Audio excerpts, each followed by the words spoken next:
Hello Internet, I am the hero of Julios once again with another One Piece chapter summary. This week's chapter is chapter 1030, The Impermanence of All Things. It's kind of wild when you think about it that in a manga where we have reached chapter 1030, its title has the audacity to use the term impermanence. It's crazy. I mean, we started off this year getting to chapter 1000, and episode 1000 is going to end the year, and that's going to be a wild ride for everyone watching. It's a nice sign of how far we've come. I mean, it's already November, and if you're watching this here in 2021, congratulations. You're almost done with 2021. Oh, what a year has it been. But you're not here to talk about me listing on about 2021. You're here to talk about the new One Piece chapter. And the artwork for this chapter is Brook stepping aside for some ants marching on. A bunch of soldier ants in a line walking. It's pretty cute. I believe it's based on a Japanese poem. But for someone like me who only has surface level knowledge of Japanese culture, it's just a really nice image. It's pretty cool. So, the chapter itself, though, we got quite a few things going on in this one. Starting, of course, with Apu and Drake having a conversation. Yeah, when we last left off, Drake and Apu were duking it out, and then Apu ended up, running away because of Queen's actions, and then we kind of just lost track of those two for a bit. Well, turns out Drake followed Apu all the way to a secluded section of Onigashima where Apu is sitting there having a drink with 3 of the numbers. If I remember correctly, there are 4 numbers left that we haven't seen out of the 10. These 3 are Zachi, Inbi, and Fuga.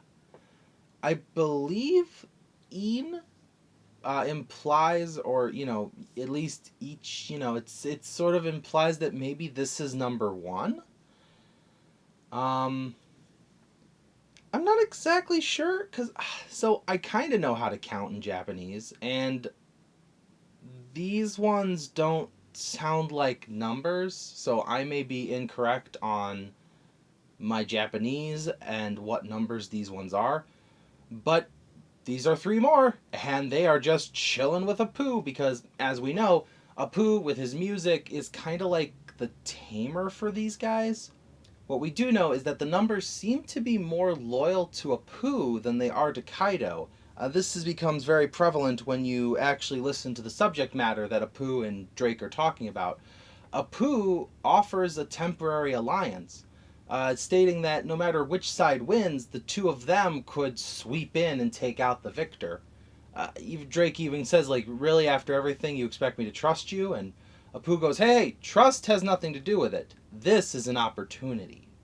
And that is basically where this leaves off for the 2 of them. We don't hear how this conversation ends.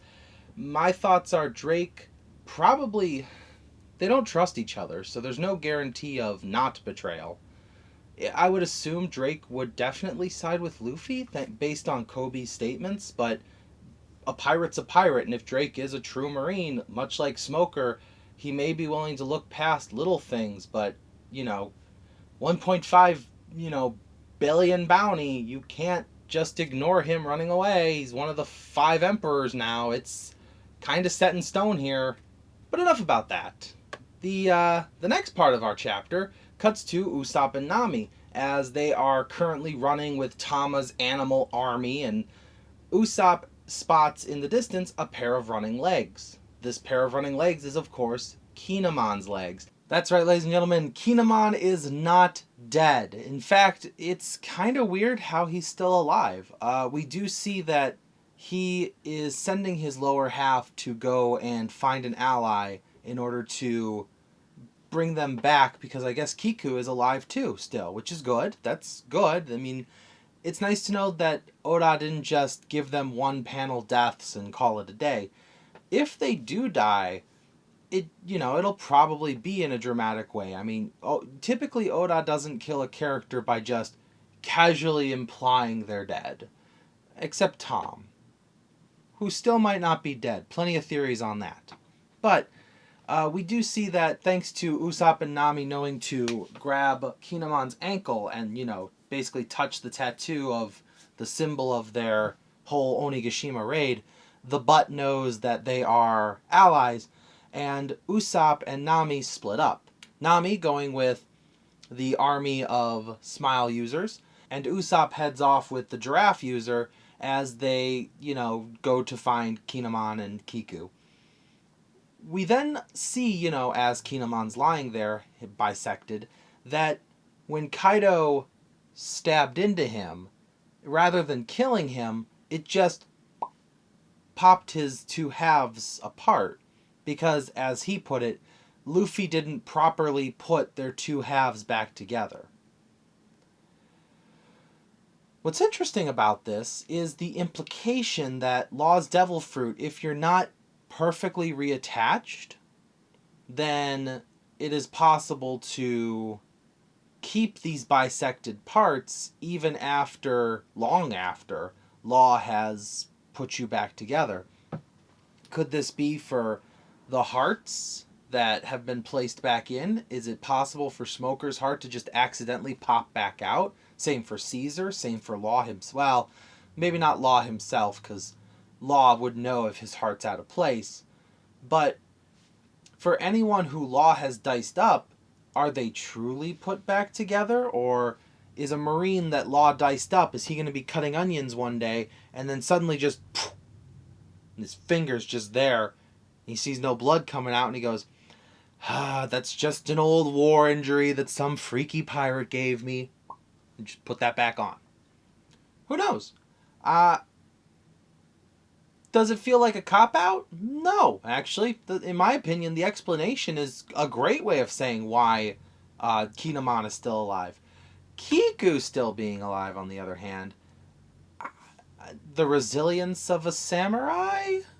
The wrath of a woman scorned? I don't know exactly what you want to call it, but I don't know. This kind of implies that Ashura Doji's probably alive too, despite taking that big explosion. I mean, Pell exploded. He's fine.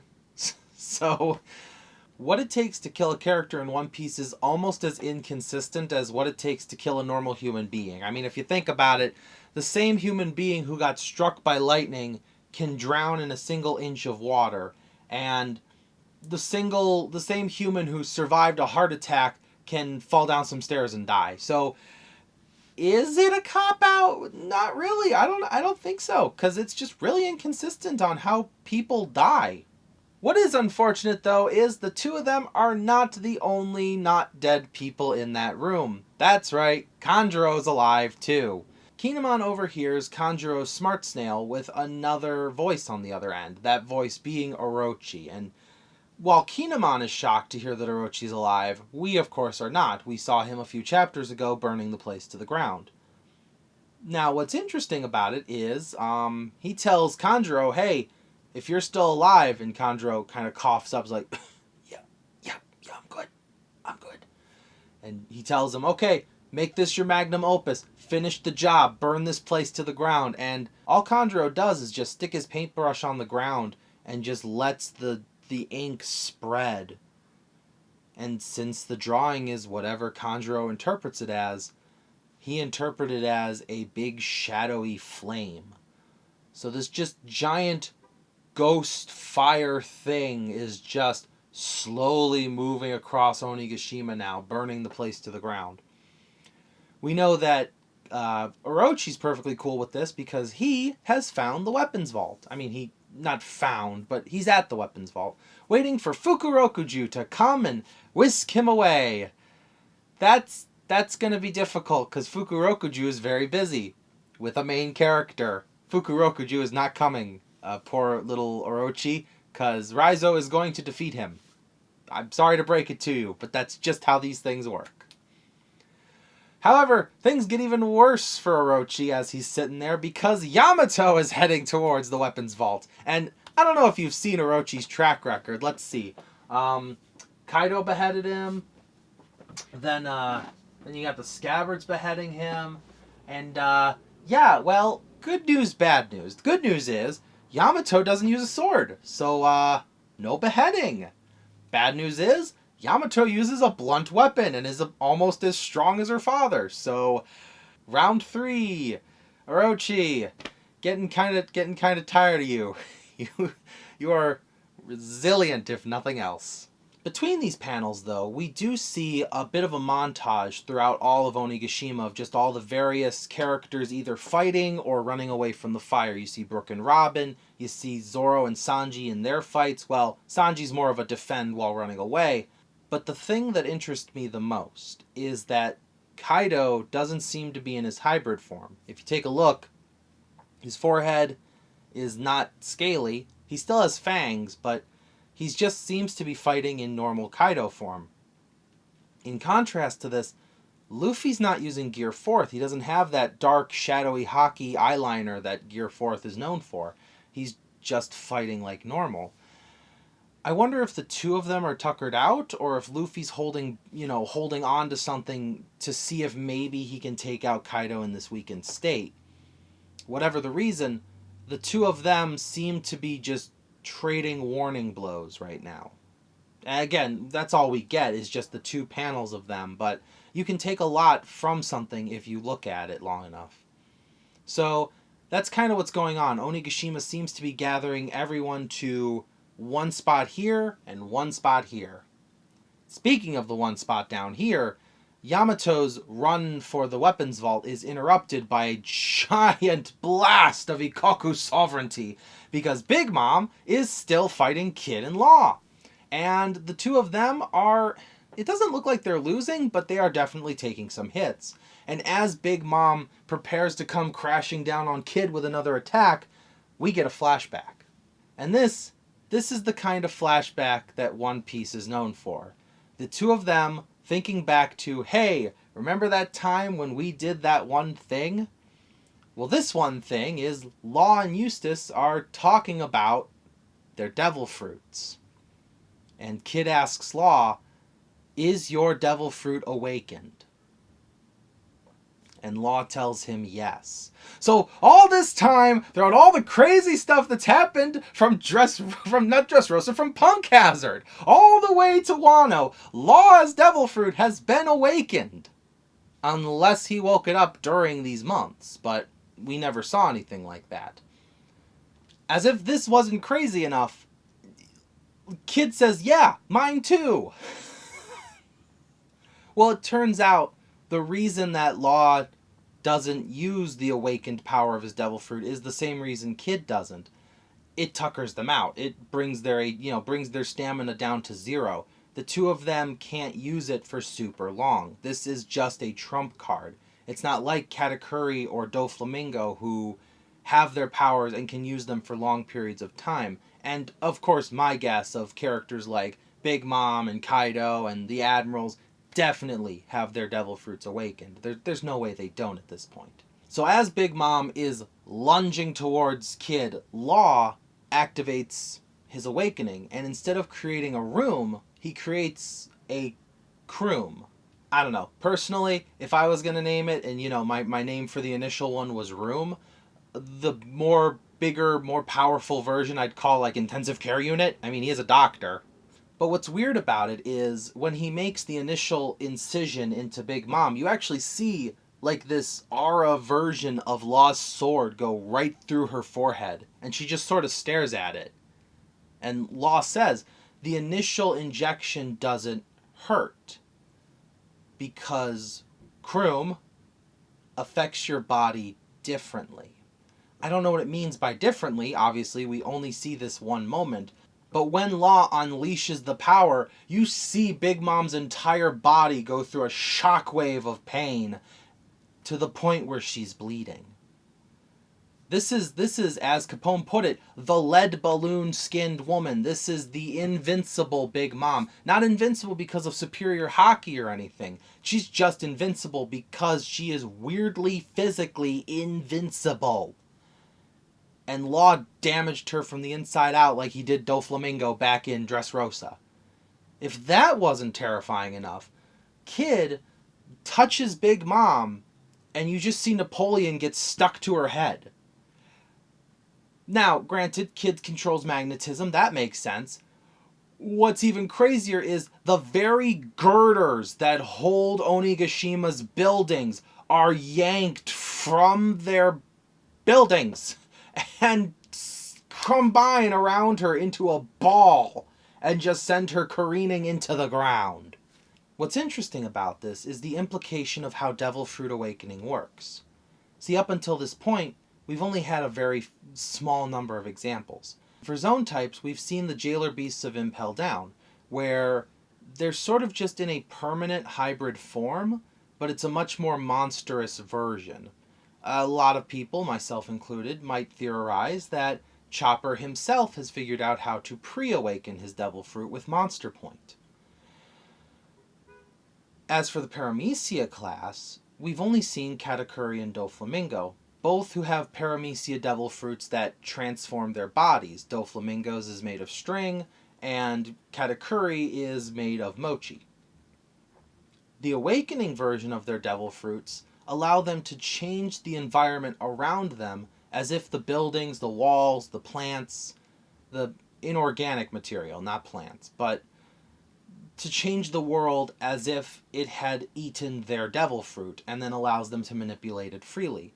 Like with Birdcage or with the walls turning into mochi in the mirror world. It's always been my Devil Fruit is just extended to the world around me. Laws, it doesn't seem to work like that. I mean, he could already dice up buildings and he could already dice up people. It just seems to be an enhanced version. I'm sure we'll get a further explanation, but it seems it just can do more damage and maybe cause irreparable harm? It could be like an operation that cannot go back. Perhaps maybe rather than, your leg being replaced with your arm and then you can just pop the arm off, pop the leg off and put them back, maybe it's permanent. That could be a possibility. As for Kids, well, all we knew about him was it was magnetism. He could just manipulate the metal around him. What this awakening seems to do is it forces someone else to become the new magnet. And to an extent far greater than before, where like even, metal that is solidly in the ground, like girders, is forced up into whatever got magnetized. Even Big Mom's, superior physical strength couldn't pull Napoleon off of her. Now, whether that was because she was caught off guard or because it's really that strong is yet to be determined. We may see the awakening of, well, it's already awakened, but we may see the awakened powers of the Soul Fruit. If these two are in their last resort modes, Big Mom might pull out the stops too. This also implies, and this is just my theory for now, but other people may take it up, if Kid and Law's Devil Fruits are awakened, it implies that the theory that it takes time to awaken your Devil Fruit goes out the window. I wrote down their ages. Kid is 23, Law is 26. The original theory is that, it takes time. Katakuri's almost 50, Doflamingo's just turned 41. So it was like, well, maybe it takes like a decade or two to fully master your Devil Fruit and then you can awaken it, so we'll never see Luffy do it.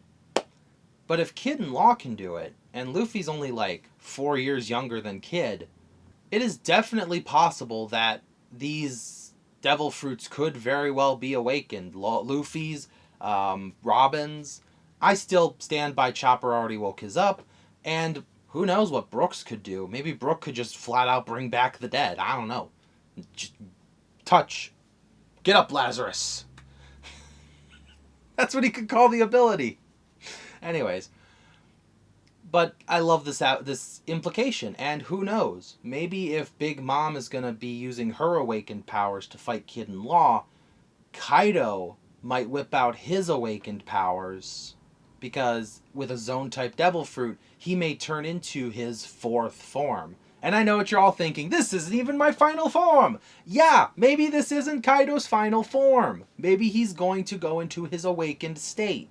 Which means, to beat Kaido, Luffy may have to wake up the Gum Gum fruit. And it may only last 12 seconds. It may only last long enough to win the fight. He may turn into a giant pool of rubber and just bounce Onigashima back into the sky. Maybe Momonosuke's not going to stop it. Maybe that's what Luffy's going to turn the entire flower capital of Wano into rubber, so that when Kaido crashes down Onigashima, it will bounce back into the air. I want to call that. That's my theory number one. Theory number two is that Luffy himself bounces it back and Momo catches it like a basketball. That's theory number two. Theory number three is Momonosuke catches it and, like my original theory, he just, slowly lowers it and saves Wano, and Luffy just defeats Kaido normally. But those are my theories. Let me know what your theories are in the comments if you got them.